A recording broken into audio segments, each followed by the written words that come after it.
Madame, Monsieur, bonsoir. Pour entamer sa nouvelle saison, Fait divers prolonge une émission de José Tessar et Abder Rarbo diffusée au mois d'avril sous le titre La filière pédo-vidéo. Vous vous rappelez certainement le lien créé entre une cassette à caractère pédophile tournée à Madère, la découverte du réseau de Thames, Tamise, et la disparition à Berlin du jeune Manuel Schadwald. Une suite à cette émission s'imposait de façon d'autant plus urgente qu'avec la découverte cet été d'un réseau de pédophilie sur Internet et avec la mort de son principal instigateur tué en Italie, tous les noms cités dans la filière pédo-vidéo ont fait la une de l'actualité.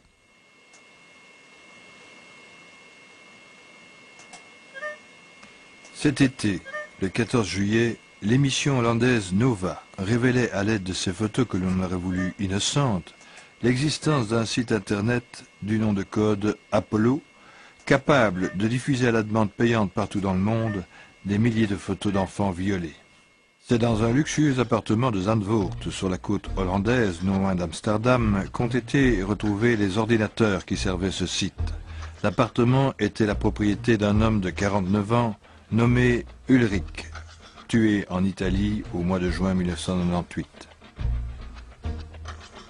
La presse internationale fit grand bruit de ces événements, mais certains journaux réagirent de curieuses manières, dénonçant, critiquant, diffamant non pas les violeurs, mais bien le messager, celui qui avait révélé l'existence de ce site internet. Cet homme est un citoyen belge d'Herentals, membre d'une ASBL luttant pour la protection de l'enfance. D'autres journaux, la majorité, se préoccupèrent davantage du sort de ces centaines d'enfants qui avaient été violés pendant qu'on les photographiait. Parmi ces enfants, des bébés étaient violés par pénétration de sexe adulte. José Tessar, bonsoir. Il a été question de disquettes qui étaient destinées à être diffusées sur Internet. Évidemment, s'est posé pour nous la question de faut-il montrer ou ne pas montrer ces photos. Est-ce qu'il faut les authentifier en les montrant en public ou bien faut-il les identifier d'une façon différente? Pour des raisons à la fois morales, je dirais déontologiques et aussi légales, nous avons décidé de ne pas les montrer. Mais ce besoin d'authentification qui permet probablement de lutter contre ces phénomènes, puisqu'on va finir par croire vraiment qu'ils existent, Oui, puisque nous l'avons fait d'une façon, disons, détournée. Oui, il ne faut pas oublier que pendant l'été, lorsque l'émission Nova a publié les premières photos sans les montrer, il y a encore beaucoup de réactions qui disaient que ça n'existait pas. Donc nous voulons procéder à une authentification de ces photos et j'ai demandé à M. Hayé, Jean-Yves Hayé, pédopsychiatre à l'UCL, de bien vouloir être à nos côtés pour authentifier ces photos. Monsieur Hayé, bonsoir. Donc, si vous le voulez bien, nous allons jeter un coup d'œil sur des images que les téléspectateurs ne verront pas. Oui. Je vous demanderai de les commenter très brièvement et puis, si vous voulez bien, on en débat juste après, même pendant la vision. D'accord, merci. Donc ici, nous voyons simplement des photos... Un petit garçon qui ressemble à des photos de d'un an et famille, demi, un 2 peu. ans qui marche. Il est habillé. Derrière lui, il y a un adulte dont on ne voit pas le visage, évidemment.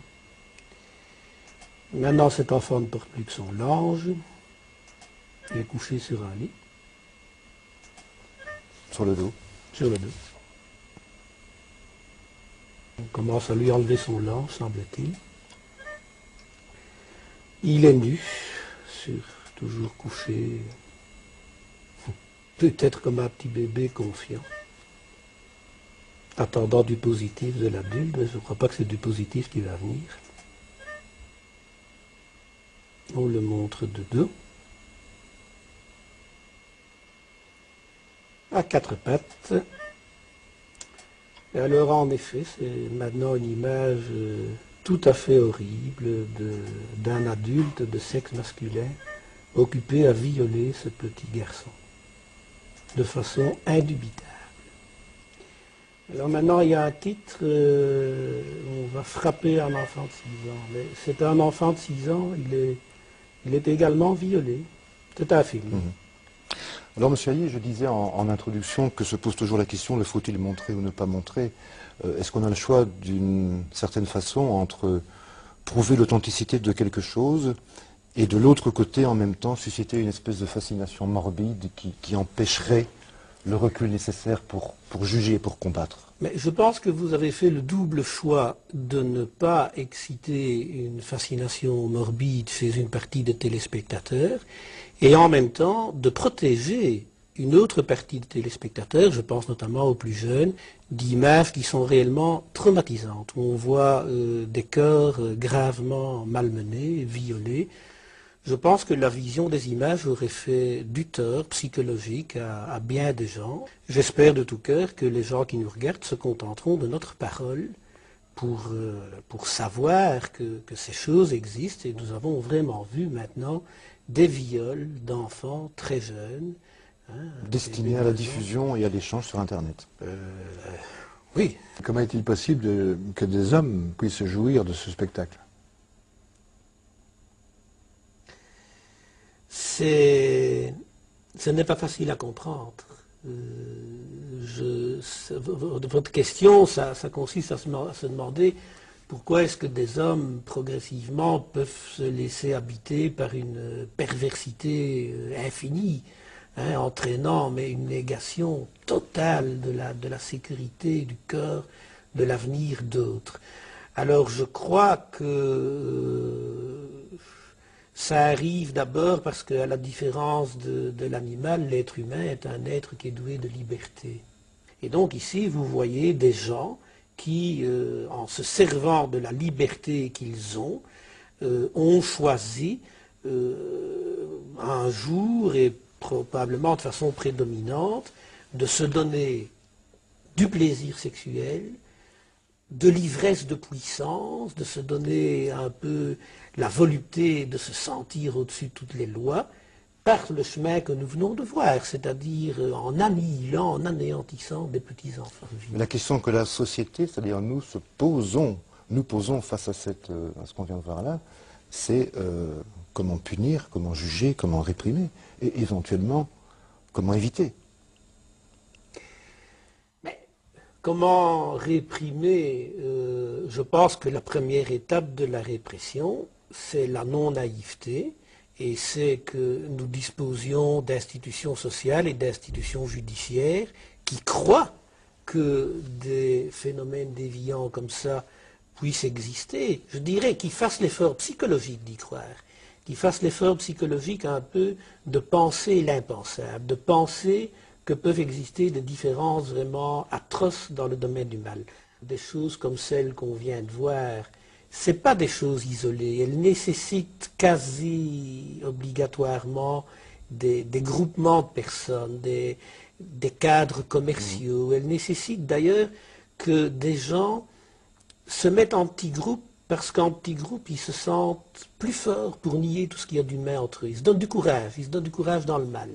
Donc il faut que nos instances croient dans des choses comme ça, et puis que nos instances se définissent comme priorité de lutter contre, et avec une persistance sans baisser les bras, parce qu'il est évident que des gens comme ça sont souvent des gens malins, qui ont des doubles vies et qui ne viennent pas facilement exposer leur turpitude sur la place publique.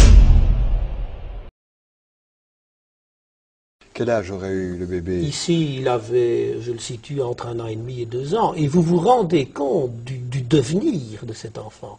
Bon, d'abord, la première question qu'on peut se poser, c'est est-ce qu'il va vivre? C'est-à-dire, est-ce que les adultes qui ont été assez horribles et assez immoraux pour le violer, c'est-à-dire pour créer des lésions tout à fait caractéristiques dans son corps, est-ce que ces adultes-là vont aller le montrer à un médecin et en expliquant quoi? Sans trouver d'explication. Donc, une première possibilité, c'est qu'on tue cet enfant. Et admettons que ça n'arrive pas, et puis qu'il vive quand même, vaille que vaille, eh bien, ce bébé est marqué dans son inconscient, dans son psychisme inconscient, par une espèce d'ogre, par une espèce de monstre qui un jour lui a fait très mal, qui un jour a pris son corps, et qui habite encore en lui comme un souvenir qui est agissant, mais qui ne peut même pas se représenter consciemment. Mais on peut alors se dire que ce bébé, très probablement, va être un enfant extrêmement anxieux, extrêmement insécurisé, extrêmement méfiant des autres. Monsieur Hayet, merci beaucoup. Avant de passer à la suite, José, rappelons tout de même quelle était l'origine et la nature de ces disquettes dont nous avons parlé. C'est donc le fameux Gerrit Ulrich, qui était un habitant de Zandvoort, qui était l'administrateur de ce site Apollo. Vous savez que Gerrit Ulrich a été tué en Italie, meurtre dont a été accusé son compagnon pendant un an, Robbie van der Planken, incarcéré actuellement à la prison de Pise en Italie, et que nous allons retrouver dans l'émission, car nous avons eu l'occasion de le rencontrer avant qu'il n'entreprenne ce périple un peu désespéré. Et tout ce matériel photographique et informatique a été non pas recueilli sur Internet, mais directement donné de la main à la main de Gerrit Ulrich à Marcel Verbussel.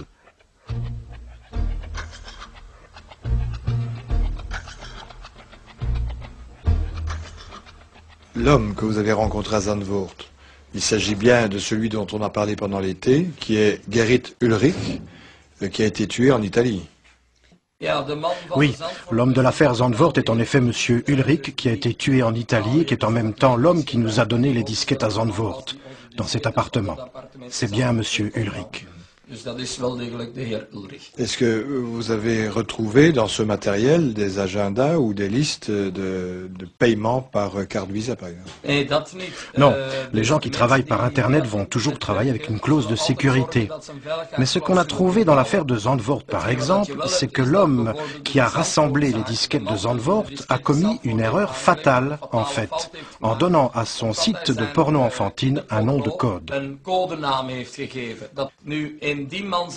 Dans le cas de cet homme, lui, il l'a fait sous le nom de code Apollo.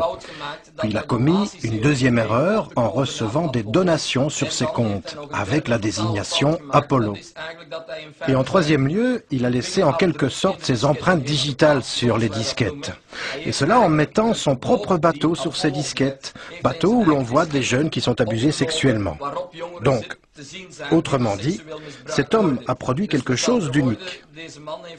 Il a composé les disquettes avec du matériel très professionnel, et ça, pour un bon enquêteur, c'est le meilleur matériel qu'on peut découvrir, car il suffit simplement de vérifier les gens qui ont versé en utilisant le nom de code Apollo, et on a déjà le début d'une très bonne enquête. Maintenant, la justice néerlandaise dit qu'il s'agit de documents volés. C'est habile, évidemment, car du matériel volé ne peut pas être utilisé dans des procédures judiciaires. Regardez, si vous analysez bien l'affaire, vous verrez que le Weergroep Morkoven avait le matériel, les disquettes, en sa possession le 11 juin, donc juste avant que Ulrich ne soit parti en voyage, quelques jours avant son départ. Et la preuve que le Weergroep Morkoven n'a pas obtenu les disquettes par vol, et jusqu'à maintenant nous ne l'avons dit à personne, mais je vais vous le livrer en primeur, c'est que tout de suite, après que le Weergroep Morkoven ait reçu ces disquettes de Ulrich, le 11 juin, nous avons pris des contacts avec la BSR d'Alost, que nous avons informé de l'existence de ce matériel. Et la BSR d'Alost est même venue jusqu'ici. Tous les journalistes se sont étonnés, et même le public également, de voir un citoyen, un simple citoyen, refuser de remettre le matériel informatique qui était illégal à la police. Il faut des garanties. C'est quand même normal quand on a eu une expérience pareille depuis 1992, quand on a dû mener campagne pendant 6 ans pour en arriver en 1997 à faire arrêter les auteurs des faits de mœurs à Madère. Il est tout de même logique que les gens qui se sont occupés de l'affaire aient de la méfiance vis-à-vis des services de police. Dans l'affaire de Madère, il aura en effet fallu 5 ans pour qu'Agostinho de Sousa soit arrêté et que le Portugal envoie un mandat d'arrêt international au nom de De Reyck.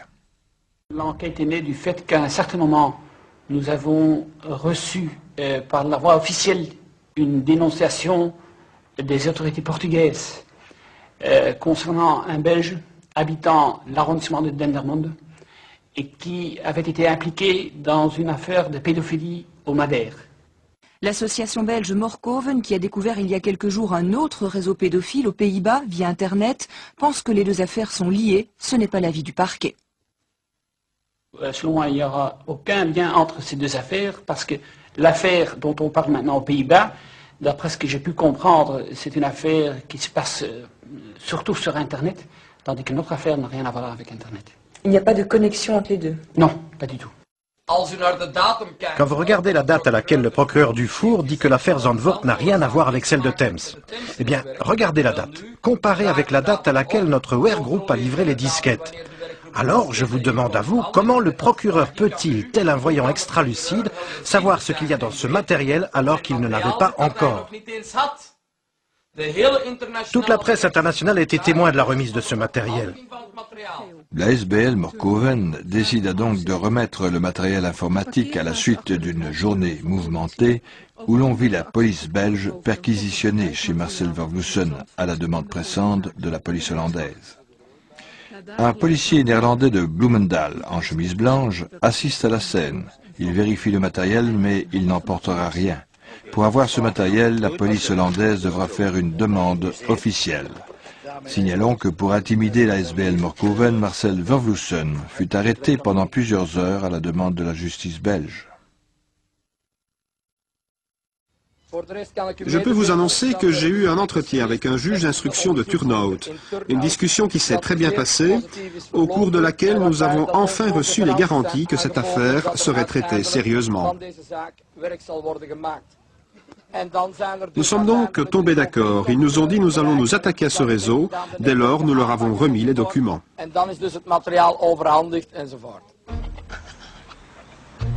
Un mois plus tard, la justice belge bloque encore tout. Le parquet de Turnhout se dit en vacances. Le parquet de Dendermonde répond aux journalistes qu'il ne peut céder ce matériel car les enquêteurs belges en ont besoin. Le parquet dit qu'il refuse de remettre le matériel parce qu'il en a besoin pour son enquête. Laissez-moi rire.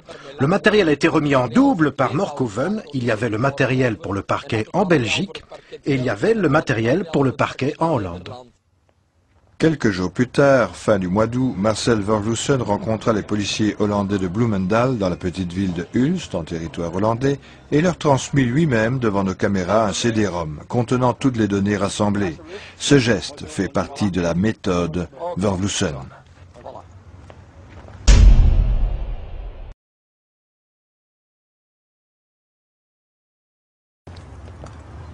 Qui est cet homme qui a, une fois pour toutes, pris le parti des enfants? Orphelin, marié, père de famille, il travaille depuis maintenant 10 ans à la mise au grand jour des réseaux d'exploitation sexuelle des enfants dont la réalité criminelle est constamment niée par les instances officielles. Avec son équipe, il pratique avec méthode. D'abord, rechercher des preuves incontestables, puis prendre des contacts directs avec les pédophiles pour recouper les informations et enfin alerter ou défier les autorités afin de les faire réagir et de les empêcher de nier. Octobre 1997, Marcel Vervloesen remettait dans la main d'un officier de la police judiciaire de l'île de Madère, au Portugal, une cassette vidéo.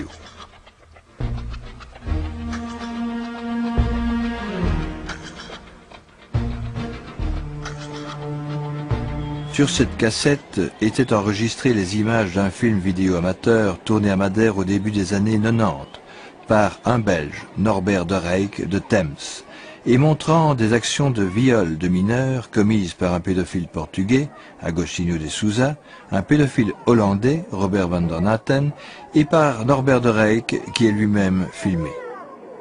L'existence de cette cassette était connue des autorités judiciaires en Hollande, en Belgique et au Portugal depuis 1992. Mais ce n'est qu'à la suite d'un reportage des 2 correspondants à Bruxelles de la télévision portugaise que les autorités judiciaires des différents pays ont réagi en novembre 1997. Ce qui nous a frappé quand on a vu les images, c'est surtout le fait que la caméra, côté pédophile, elle a un regard assassin généralisé. C'est-à-dire, c'est un regard criminel pour tout ce qui est enfant. C'est le fait que ces enfants arrivent comme des innocents dans un endroit et qui sont vraiment à la disposition de ces gens-là. Et quand on voit... Est-ce qu'ils sont payés? Ils sont payés.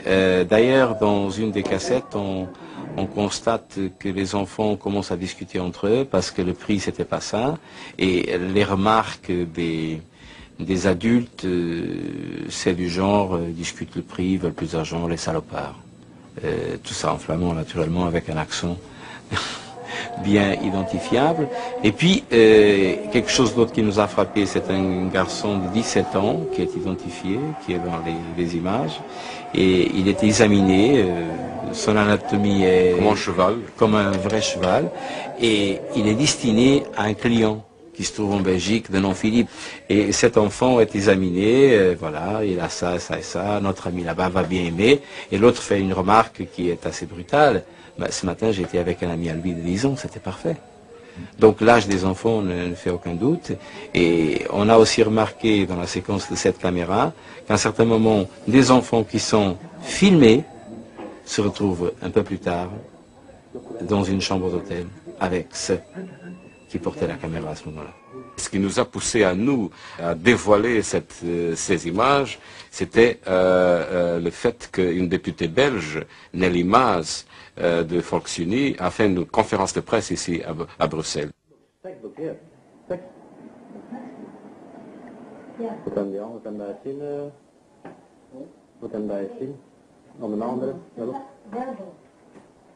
On m'a montré quelques tapes de vidéos qui démontrent clairement, à première vue, que des gens de ma région étaient impliqués dans la fabrication de ces films et dans les actes pédophiliques qui étaient montrés dans ce film. J'ai cru mes propres yeux et j'ai pensé, il faut que je fasse quelque chose, parce que je ne pouvais pas dormir en sachant que le type qui est sur le vidéo, qui fait le vidéo, est toujours, ou était toujours au travail dans un hôpital dans ma propre région. Je veux bien dire qu'il s'agit de M. Norbert de Rijk. Ce qu'on montre dans nos images, c'est-à-dire l'implication directe d'un individu portugais, M. Agostinho de Souza, du M. hollandais Van der Natten et du M. belge de Rijk, c'était déjà décrit par les enfants, par les témoins, à partir de 92-93, dès que le procès a été ouvert au Funchal.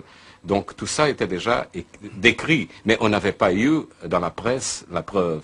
Donc le nouveau fait, si on peut dire, c'est qu'on a eu accès à cette cassette où tous les faits du procès sont carrément démontrés. Donc aussi bien la police portugaise que la police belge sont déjà à cette époque-là en connaissance d'un dossier qui est très brûlant et qui n'évolue pas jusqu'à maintenant. Parce que nous avons pu lire avec traduction portugaise une description exacte de ce qui se passe là-dedans, y compris le nom des gosses. Donc il y a tout un ensemble de questions qu'on peut se poser. Aussi qu'il y a un certain individu de nationalité anglaise qui vient de sortir de prison, Warwick, qui a été donc arrêté par la Scotland Yard, considéré très dangereux. Il a été dans le milieu pédophile d'Amsterdam, qui a invité son ami Van der Natten pour aller à Madère. Il devrait y être au mois de décembre. Notre enquête a empêché que ça puisse se faire. Donc il y a tout un certain nombre de personnages dont les noms on retrouve systématiquement liés à Madère. Ça c'est une liste intéressante parce qu'elle vient de Interpol de La Haye. Elle a été adressée à l'Interpol Lisbonne à la date du 18 septembre 1992.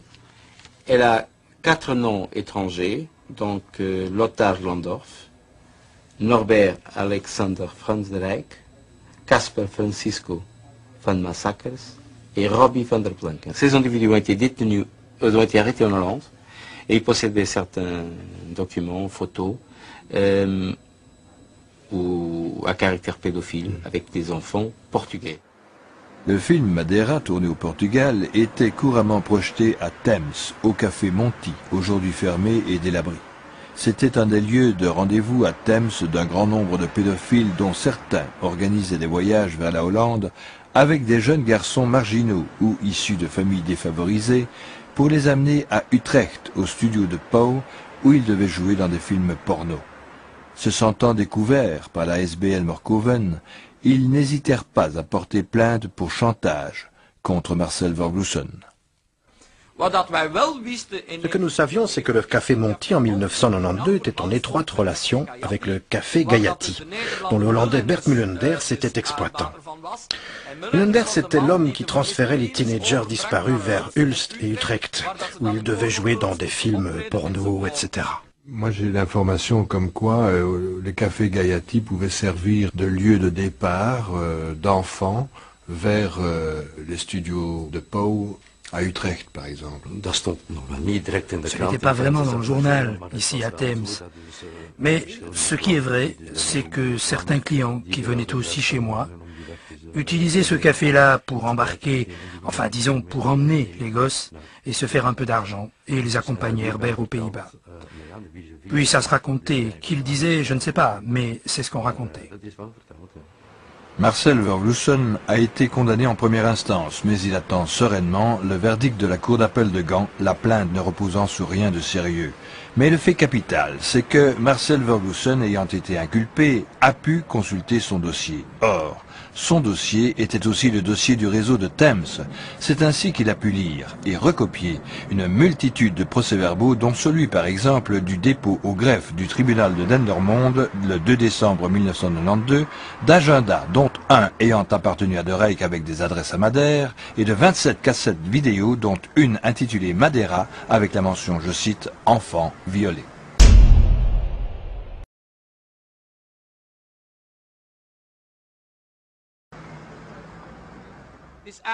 Cela a été une bêtise de ces gens.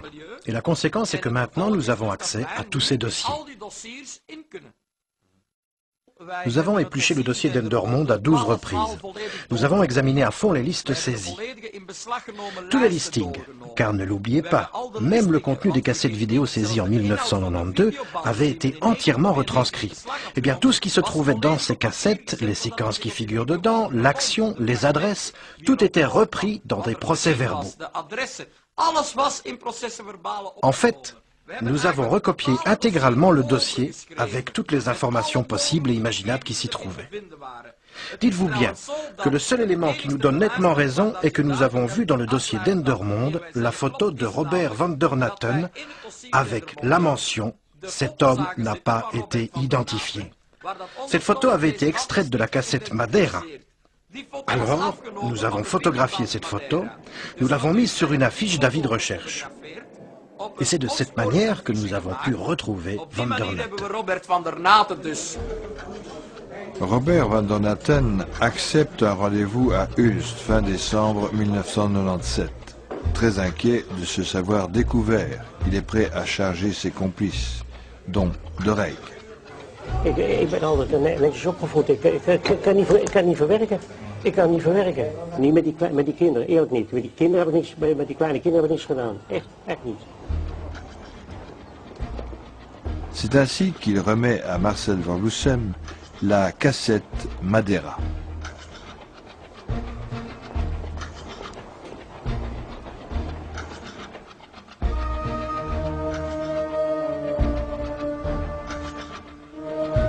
Avec la cassette Madeira, il y avait d'autres cassettes, dont une montrée un jeune garçon qu'un policier de Rotterdam n'a pas hésité à rapprocher de la photo d'un adolescent disparu à Berlin en juillet 1993.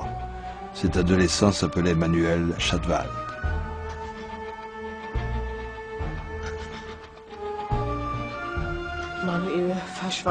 Manuel a disparu le 24 juillet 1993, pendant les vacances d'été, un samedi. Il a quitté la maison vers 10h30. Il voulait passer tout à fait normalement sa journée dans un centre de loisirs. Et il prenait le métro ou le bus? Il prenait d'abord le métro, puis le semi-métro. Et la première station de métro qui tout près du domicile, c'est laquelle? Kaiserin Augusta Straße, sur la ligne 6. Il a emporté son sac à dos avec son pique-nique et il est parti. Le soir, vers 20h, j'attendais son retour, puis l'heure avançait. 8h30, 9h. J'ai commencé à m'inquiéter. J'ai pris peur. et j'ai passé une mauvaise nuit. Ça n'était jamais arrivé. Manuel n'avait jamais manqué de rentrer. Il revenait toujours, même si c'était avec une demi-heure ou une heure de retard, parce qu'il est parfois un peu dans la lune. Le lendemain, dans la matinée, je suis allée au poste de police le plus proche pour signaler sa disparition. C'était le dimanche 25 juillet. Manuel avait bel et bien disparu. Nos recherches nous ont fait percevoir une réalité plus complexe et peut-être plus difficilement acceptable pour la maman de Manuel. Il semblerait que Manuel ait été vu 2 ou 3 fois avant sa disparition à la gare du Zoo à Berlin, lieu de prostitution des jeunes. Un appel anonyme reçu au groupement d'aide sociale Mano Umeter a été enregistré 1 an après sa disparition. Je préfère ne pas dire mon nom. Je voudrais seulement dire que j'ai des preuves que le petit Manuel de Berlin, Amsterdam, oui, Amsterdam en Hollande, est mort. J'en ai vraiment des preuves. Et l'homme qu'il a pour ainsi dire sur la conscience se trouve ici à la gare. Il, de 12 à 13 ans. Si vous êtes intéressé à entreprendre quelque chose avec la police criminelle ou quoi que ce soit, alors que je leur décrirai à quoi il ressemble. Pour commencer, il paraît avoir 45-50 ans, mesure 1,80 m environ, porte également un jeans, une veste verdâtre avec le dos vert et les épaules bleues. Il a les cheveux bouclés et grisonnants, porte des lunettes, une moustache et a généralement toujours en main une clé de voiture. Mais comment il s'appelle ou quoi, je ne sais pas. Mais il est généralement entre l'avant-midi et l'après-midi, toujours à la gare ici. Voilà, c'est quasiment l'homme qui vous conduira à Manuel. Ok. En 1994, nous avons reçu la visite de la police allemande. Il était question de 2 jeunes Allemands qui avaient été séquestrés dans un bordel pour garçons. Et dans cet établissement, ils auraient vu Manuel Schatwald. C'était en 1994. La police de Rotterdam a ouvert une enquête. Toute une équipe d'enquêteurs a été mise sur l'affaire. Plus tard, en cours d'enquête, 2 boîtes ont été fermées. Un certain nombre de suspects ont été arrêtés et tous les garçons ont été soustraits au circuit de la prostitution. Mais Schatwald n'a jamais été trouvé. Si je me souviens bien, ils l'ont reconnu à partir d'une photo, disant « Nous avons vu ce garçon aussi ». Il est apparu plus tard que c'était Manuel Schatwald. Est-ce que ces bars appartiennent bien à un monsieur qui s'appelle Glandorf? Un des 2, oui. L'autre, non. Lorsque nous avons fermé les boîtes, on a retiré de ces clubs de nombreux garçons mineurs de moins de 18 ans. Et il était condamné pour divers faits punissables, entre autres traite d'êtres humains, débauche avec des garçons mineurs de moins de 16 ans et occupation au travail de garçons de moins de 18 ans dans un bordel. Met Lothar. Hey, ik heb nog een verrassing voor je. Eentje van 12. Hier komt-ie. Hallo schatje, ik ga morgen een lekker afspraakje met je maken. Tot morgen. Dus je hoort het. Ik zit niet zomaar wat te vertellen. Het is echt iets voor jou. Hé, gauw bellen, hè? Dag. Selon les journalistes de l'émission Network de la chaîne hollandaise Avro, qui ont pu consulter le journal de la police de Rotterdam, Manuel a été vu par des observateurs travaillant pour la police en compagnie de Lothar Glandorf entrant dans un bar shawarma. C'était la nuit du 19 septembre 1994. Berlin, Rotterdam. Le trafic d'enfants depuis l'Allemagne et même depuis la Pologne vers la Hollande est confirmé par un témoin berlinois du nom de Gutjes qui, dans une déclaration signée au journal Berliner Morgenpost, avouait que lui-même y avait été impliqué entre 90 et 93.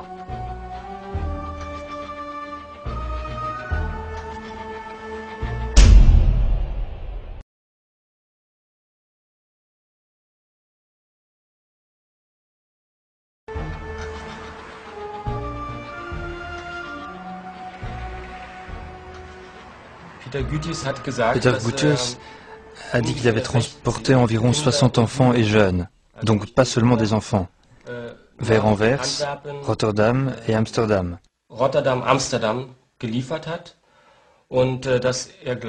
Et qu'il pense qu'aujourd'hui, ce sont jusqu'à 200 enfants et jeunes qui ont été livrés de Berlin vers la Belgique et les Pays-Bas. Lui-même parle de 60 enfants et jeunes auxquels il a eu affaire dans les bars, écoles, bars pédophiles et même dehors.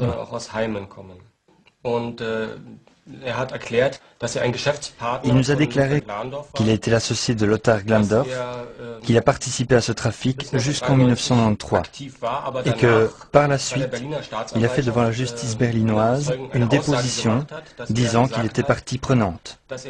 Et à l'époque, il m'a lu des documents de la justice établissant qu'un enfant belge et un enfant berlinois mouraient dans une vidéo, une snuff movie. Mais la justice berlinoise dément.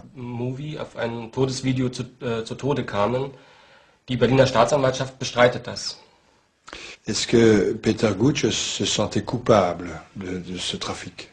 Oui. Il disait qu'il était coupable, qu'à cette époque, il a livré des enfants, et qu'il a cessé en 1993 parce qu'il trouvait que cela commençait à aller trop loin, que les enfants étaient de plus en plus jeunes, la violence augmentait sans cesse, que cela n'était plus en accord avec sa conscience. Et c'est pour cela qu'il a dit à la justice ce qu'il savait. Il se sent coupable, mais à l'époque, s'il a amené des enfants de Pologne, c'était à la demande de Lothar Glandorf. Est-ce que Peter Gutschus connaissait Robbie van der Planken? Peter Gutschus connaît Robbie van der Planken. Tous deux ont travaillé ensemble pour Lothar Glandorf. Gutschus a raconté que Robbie van der Planken était surtout responsable du transport d'enfants de Belgique à Rotterdam, d'Anvers à Rotterdam, qu'il était le contact vis-à-vis d'Anvers. Et Robbie van der Planken est également allé souvent à Berlin. Gutschus habitait près de Berlin et van der Planken a habité là de fin 92 au printemps 93. Et Robbie van der Planken a été avec Lothar Glandorf à Berlin, y compris au Pinocchio Bar.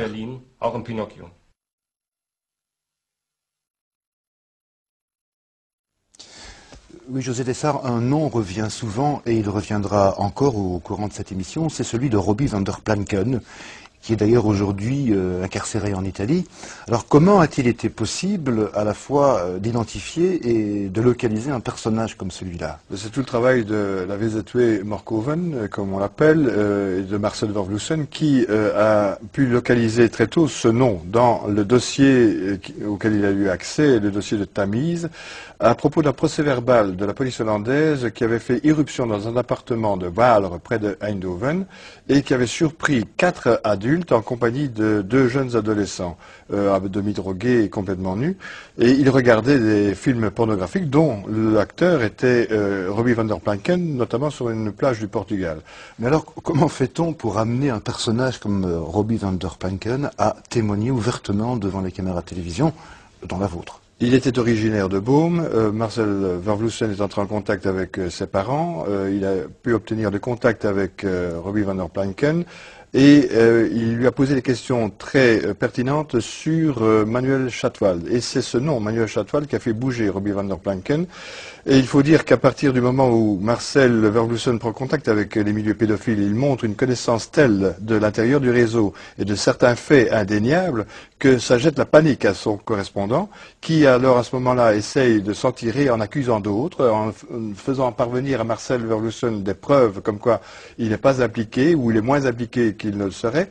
Et c'est ainsi que, s'auto-accusant mutuellement, il parvient à décortiquer l'existence même de ce réseau. Et c'est un petit peu ce qui se passe dans le contact avec Robbie van der Planken. Vous allez voir qu'il charge essentiellement Lothar Glandorf de l'enlèvement de Manuel Schatwald. Nous l'avons rencontré ainsi avec Marcel Vervloesen à Amsterdam. C'était le 4 juin 1998 et nous avons fait cette interview sur la Rembrandtsplein à une terrasse de café.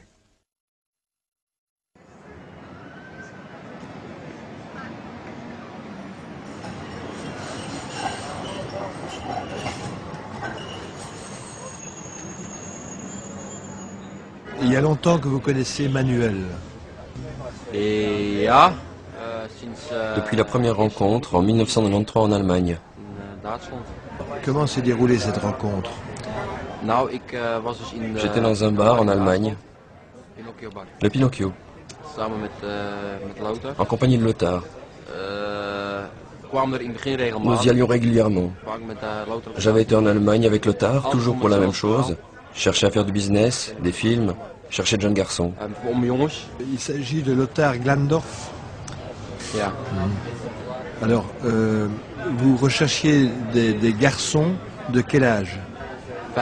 15, 16, 17 ans quand même. À un moment donné, Lothar et moi sommes entrés. Manuel était assis au comptoir. Je suis alors allé m'asseoir à une petite table, boire un verre. Lothar bavardait avec Manuel. J'ai su après coup que c'était Manuel. Nous avons un peu bavardé ensemble, de la pluie et du beau temps. À cette époque-là, je n'avais pas grand-chose à dire. C'est surtout Lothar qui faisait la conversation. Et c'est ainsi que j'ai fait la connaissance de Manuel. Enfin, connaissance, c'est beaucoup dire. Et alors, Manuel a quitté Berlin. Est-ce qu'il a quitté... est-ce qu'il a été enlevé? Non, absolument pas. J'ai vu comment il l'accompagnait. Il était assez tard.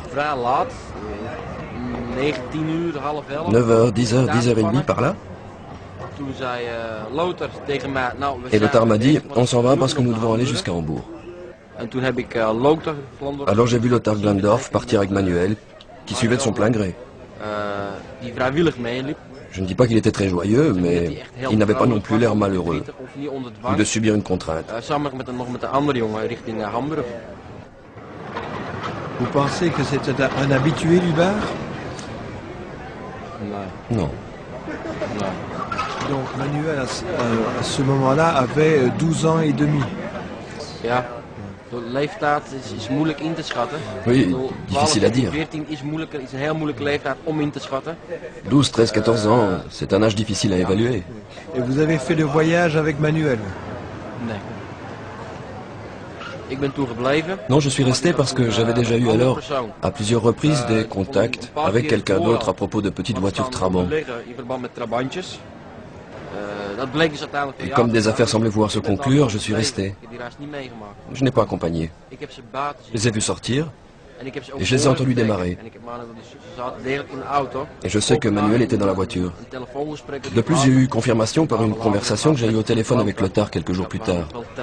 Et j'ai appris qu'ils avaient aussi embarqué quelques garçons à Hambourg et que tout allait bien. Lothar Glandorf faisait des affaires avec des garçons? Oui. Quel genre d'affaires? La location de garçons à des hommes pour des plaisirs sexuels. Je ne dois pas les décrire. Alors, Manuel est allé où après Berlin et Hambourg? Rotterdam. Beverstraat. À Rotterdam, Beverstraat, 117B. Dans les bars de Glandorf? Oui. À ce moment-là, c'était encore mon bar, que je partageais avec Lothar. J'ai cessé à ce moment-là. C'est exactement ce jour-là que j'ai arrêté et tout abandonné. Quel jour? Quand Manuel est entré dans le bar? Que vous avez arrêté? Non, quand il a quitté l'Allemagne avec Glandorf. Autrement, vous gagnez combien à ce moment-là?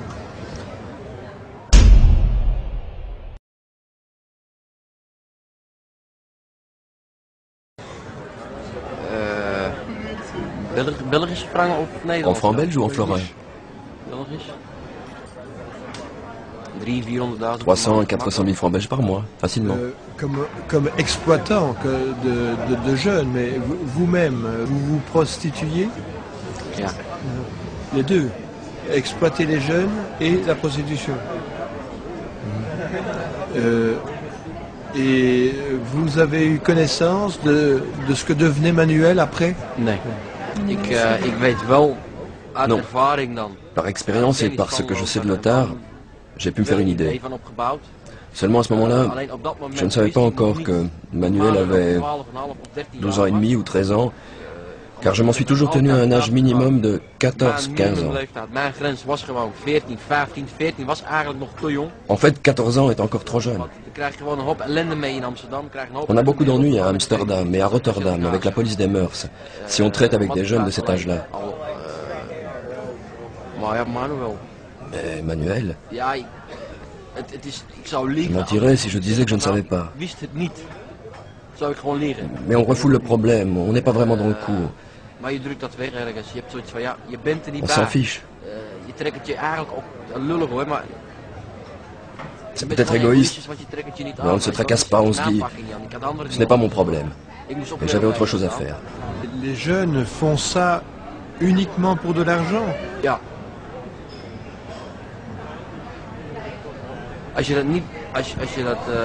Si vous ne payez pas le garçon, à la première sortie dans Amsterdam, il se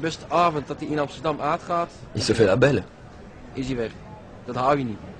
S'il refuse une passe sexuelle, est-ce que Glandorf a un moyen de contrainte sur eux?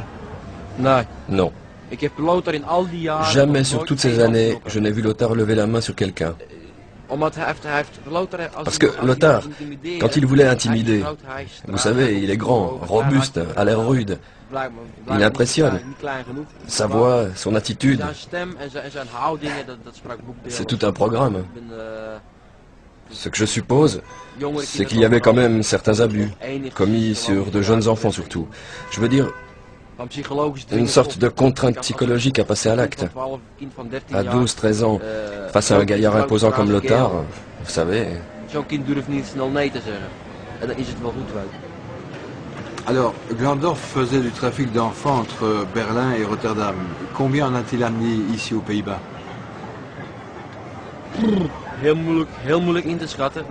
C'est très difficile à dire. Sur toutes ces années, cela peut faire 60 à 70, Berlin à Hambourg. Mais je suis à peu près sûr que c'était des garçons qui étaient déjà mêlés à la prostitution dans ces villes-là. C'est comme ça qu'il opérait. Rencontre, placement, en promettant à ces garçons une plus belle vie. Si les garçons ont des problèmes, on est aimable avec eux, alors ils suivent. Vous comprenez pourquoi Manuel n'a pas voulu reprendre contact avec sa mère? Je crois que c'est surtout à cause de ce qu'il fait. La honte, la peur. Même téléphoner, il ne se décide plus à le faire, surtout dans ce circuit. En plus, dans le monde où il se trouve, on est comme coupé de l'extérieur, comme à l'abri dans un petit monde, à soi, où il y a tout un groupe de garçons, un groupe de personnes. Alors, le monde extérieur, je veux dire le véritable monde extérieur, car ils sont libres d'aller et venir, ne vous intéresse plus en fait. C'est un monde à part. Vous pensez que Manuel est surveillé? Non, sûrement pas à son âge actuel. Ces garçons qui sont dans le business, ils sont à 80% de leur propre gré, les 20 autres pourcents, ils sont soit parce qu'ils ne savent pas faire mieux, soit pour gagner de l'argent facilement. Mais pourquoi est-ce si difficile de le trouver? Parce que tout ce monde est petit quand on y est connu. Pour un extérieur, ça l'apparaît étrange, mais c'est toujours la même histoire. Si vous êtes en dehors du circuit, on vous enverra 10 fois dans une direction différente plutôt que de tourner le coin en disant « il est là ». C'est facile. Si je vous demande, est-ce que vous êtes sûr que Manuel est toujours vivant? La main sur la Bible, je réponds oui. Et il s'agit bien de Manuel Schatwald. Oui, il a un peu changé, mais les traits caractéristiques restent.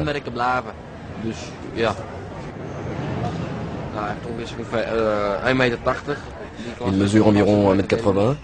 Pour le reste, je ne sais pas.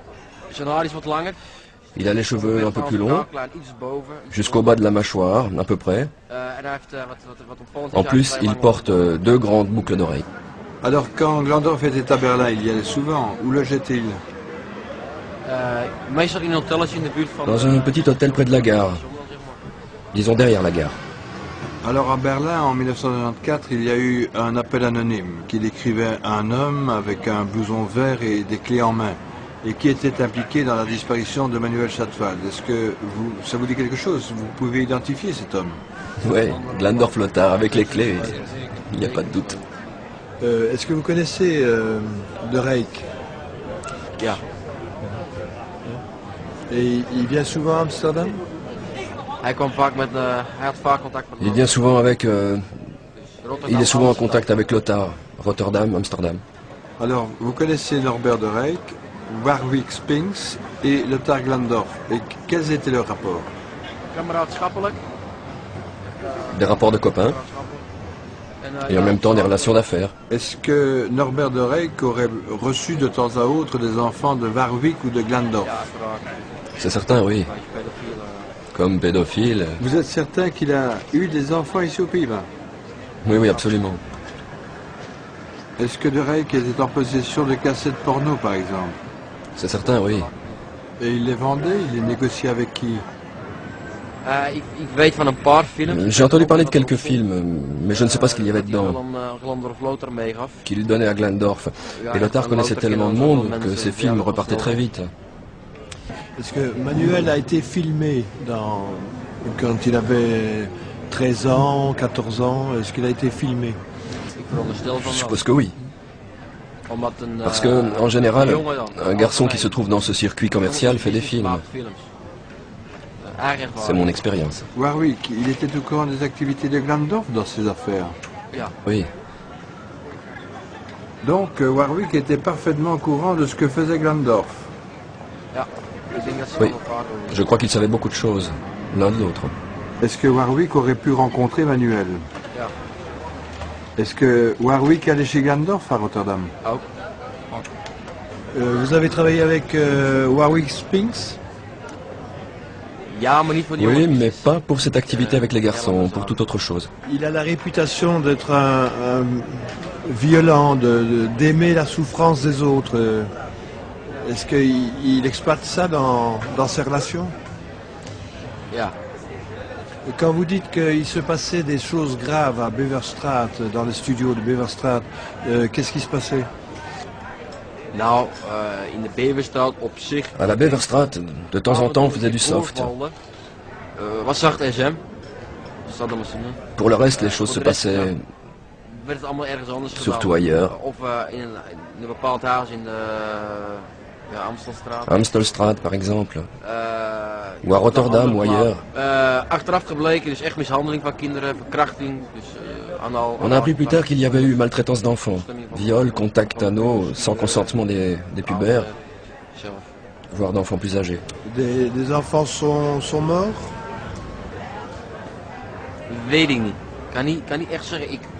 Je n'en sais rien. Honnêtement, je ne saurais dire. Mais ce sont de nouveau des récits postérieurs aux faits. Des récits provenant du milieu même, et selon lesquels apparemment certains n'auraient pas survécu. Dans une émission intitulée Boy Business, diffusée par une chaîne commerciale anglaise, un ancien compagnon de Warwick Spinks, nommé Edward, fait des révélations terribles qu'il n'aurait jamais pu faire avant d'avoir quitté définitivement le milieu. Il parle de Snuff Movie.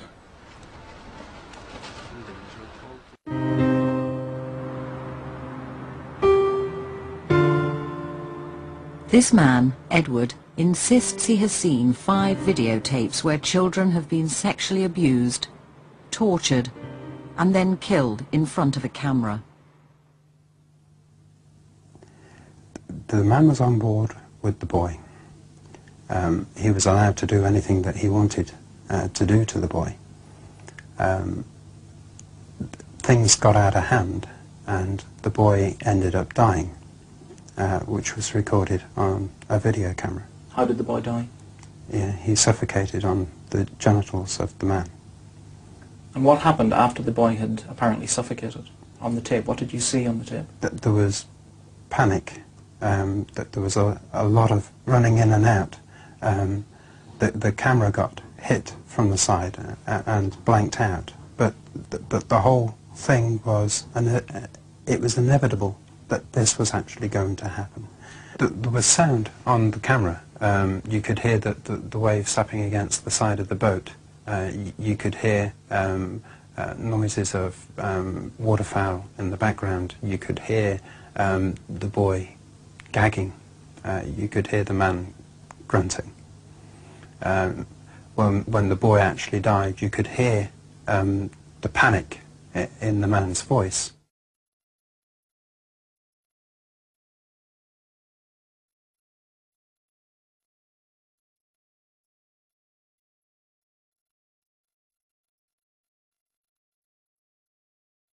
Vous n'avez jamais vu de film avec mort d'enfant? Non. Tout ça était organisé par Warwick Spinks? Hier in Nederland, het grootste gedeelte. Ici aux Pays-Bas? En partie oui. Et il y en a toujours plusieurs. Ces films ne sont pas réalisés s'il n'y a pas de débouché. Ce genre de films, je peux imaginer qu'ils sont vendus à gros prix. Mais le risque n'est rien pour les 2 ou 3 vendeurs si les films peuvent être écoulés sur un marché suffisamment important. C'est toujours une question d'offre et de demande. Ce film, une fois qu'il est fait, on peut le vendre combien?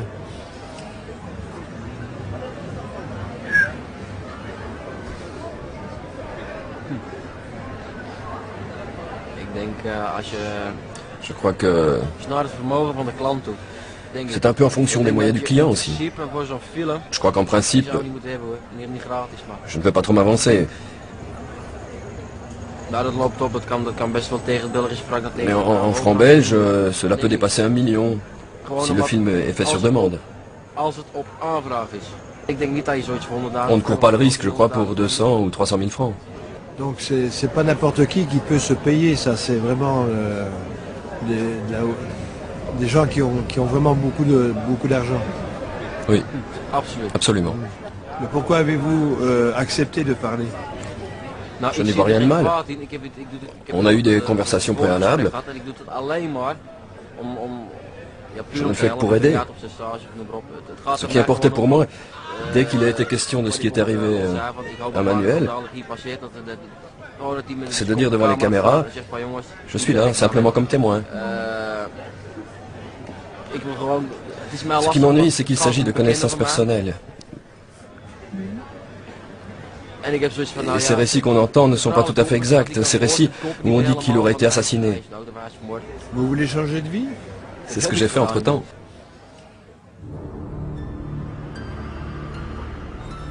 Deux semaines après cette interview, Robbie van der Planken était arrêté en Italie et inculpé d'assassinat.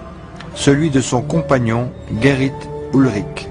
C'est bien ce Gerrit Ulrich qui était le propriétaire du site internet Apollo, qui diffusait depuis un appartement de Zandvoort des milliers de photos d'enfants sexuellement abusés.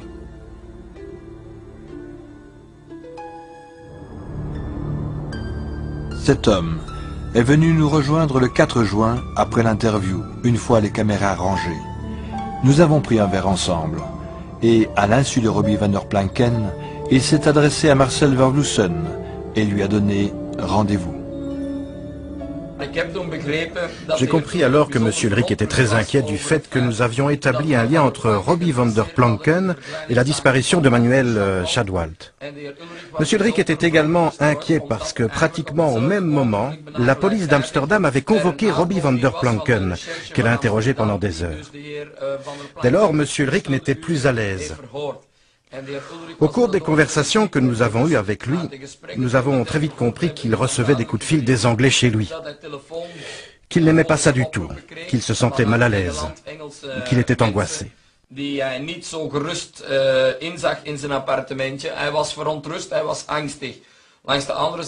autre côté, nous avons parlé avec M. Ulrich et il nous a dit « Robbie est plus une victime qu'un acteur ». Nous lui avons répondu « Vous pouvez dire ce que vous voulez, il nous faut des preuves ». Suite à cela, nous avons d'abord une bande vidéo, puis le matériel pornographique, et à la fin, nous sommes arrivés à ces ordinateurs avec ces disquettes de porno enfantine, etc.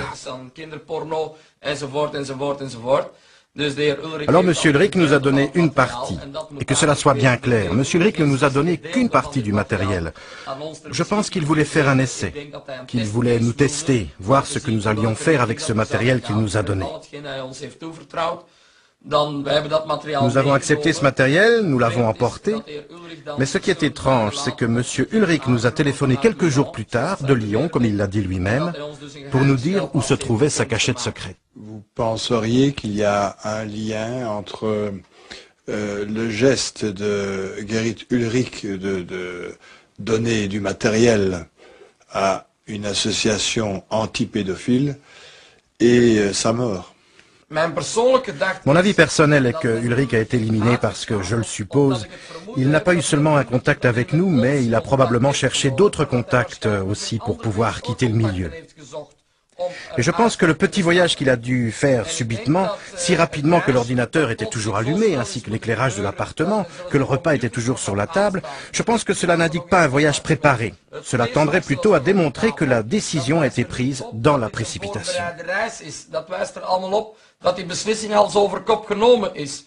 Je pense qu'on a attiré Ulrich, qu'on l'a appâté pour qu'il effectue ce voyage où Ulrich est allé tout droit à sa perte.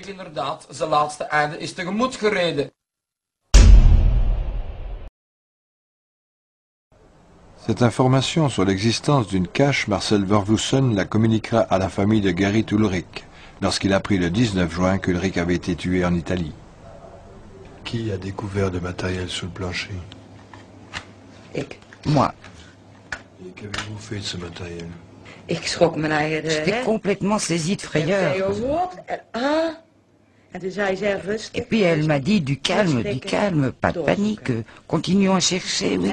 Nous avons crié, mais plus on regardait, plus on devenait dingue. Effrayé par quoi? Parce que des disquettes et des compacts disques, ce n'est pas effrayant. Et des vêtements pour bébé. D'abord, il y a les photos sur les couvertures des bandes vidéo. Moi, c'est ce que j'ai entendu dire après, parce qu'au moment même, j'étais choquée. Je ne les ai pas vues convenablement. C'était dans un petit couloir en dessous du plancher, et elle s'est glissée en dessous du plancher. Mais vas-y, raconte un peu cette histoire de vêtements. J'ai vu des photos de bébés et des vêtements de bébé. Vous savez, des vêtements qu'on mettait dans le temps au bébé pour les photographier. J'étais tellement choquée que je me suis dit, c'est pas vrai. Et je me suis mise à pleurer. Il y avait des vêtements sous forme de photos ou bien de véritables vêtements? Non. J'avais d'abord vu ces bandes vidéo. Et alors, je me suis dit, merde, c'est pas possible, c'est de la porno enfantine. Et puis j'ai regardé plus loin. Et là, j'ai découvert de véritables vêtements de gosse. Je ne sais pas si vous connaissez ça en Belgique ou en France, mais ici en Hollande, quand on fait photographier son bébé, on le met sur une peau de mouton avec un beau petit vêtement. Qu'est-ce que je pourrais encore vous dire de plus? Leuke babyshots van, ja. Ja, hoe moet ik dat nou zeggen?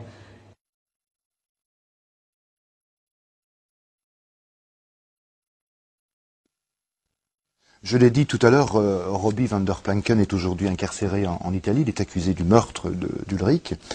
Alors, est-ce que tout cela n'éclaire pas d'un jour un peu différent les déclarations qu'il vous a faites quant à sa non-participation à toute tentative ou tout réseau pédophilique, à tendance pédophilique depuis Je me suis évidemment demandé des mois. Pourquoi il trouvait avantage à se présenter devant une caméra et faire ces déclarations. Alors il y a deux hypothèses. Ou bien il a changé de vie et tout ça représente son passé dont il veut se débarrasser comme dans une espèce de catharsis publique. Ou bien il veut simplement changer de façade pour cacher des activités continues dans la criminalité donc qui consiste à abuser les enfants sexuellement. Eh bien, je penche plutôt pour la seconde hypothèse pour le moment, dans la mesure où j'ai en main les chefs d'inculpation officiels de la justice hollandaise à l'encontre actuellement de Robbie van der Planken. La justice hollandaise a demandé l'extradition de van der Planken. Effectivement. Et dans les chefs d'inculpation qui sont communiqués à la justice italienne, il y a, pour avoir du 1er août 1997 au 19 juin 1998, c'est-à-dire encore très récemment, diffusé des images pornographiques de mineurs via Internet montrant l'acte sexuel complet entre adultes et mineurs, et pour avoir de surcroît produit semblable image et en avoir assuré le suivi. Donc voilà un chef d'inculpation assez précis.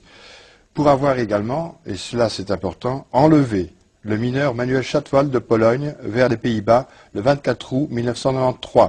Manuel Chatwal a disparu de Berlin le 24 juillet 1993, il y a un mois, pendant lesquels, évidemment, Robbie van der Planken ne s'explique pas. Pour avoir fait également partie d'une organisation criminelle se livrant à de semblables délits. Donc le chef d'association criminelle est vraiment très clair également. Voilà, José Dessart, merci. Je voudrais encore préciser, pour être tout à fait complet, que dans quelques instants, sur la chaîne Hollande 3, dans l'émission Nova, les journalistes reviendront précisément, eux aussi, sur cette affaire. Et je vous signale aussi que demain, sur Arte, à 20h45, dans le cadre d'une soirée consacrée au trafic d'enfants, de larges extraits de ce reportage-ci et de la filière pédo-vidéo seront diffusés, suivis d'un débat auquel participera notamment le sociologue suisse Jean Ziegler. Je vous souhaite de passer une bonne fin de soirée. Je vous fixe un rendez-vous dans un mois pour un prochain numéro de Faits divers où nous reviendrons sur la disparition toujours aussi troublante et mystérieuse d'Elisabeth Morichet. Bonsoir.